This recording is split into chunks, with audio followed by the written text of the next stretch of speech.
সারা বিশ্বে দেশি কৃষি পণ্যের বাজার সৃষ্টি, চাহিদা বাড়ানো এবং ভোক্তাদের আগ্রহ তৈরিতে গণমাধ্যমের সহযোগিতা চেয়েছেন কৃষি সংশ্লিষ্টরা। বুধবার সকালে রাজধানীর খামারবাড়িতে স্মার্ট কৃষি বাস্তবায়নে গণমাধ্যমের ভূমিকা শীর্ষক সেমিনারে কথা বলেছিলেন তারা। সেমিনারের প্রধান অতিথি ছিলেন কৃষি মন্ত্রণালয়ের সচিব ওয়াহিদা আক্তার। সভাপতিত্ব করেন কৃষি তথ্য সার্ভিসের পরিচালক ডক্টর সুরজিৎ সাহা রায়। বিশেষ অতিথি ছিলেন কৃষি সম্প্রসারণ অধিদপ্তরের মহাপরিচালক বাদল চন্দ্র বিশ্বাস।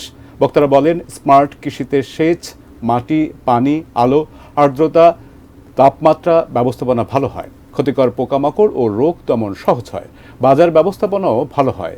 কার্যকর সাপ্লাই চেইন তৈরিতে গণমাধ্যমকে পাশে চান তারা।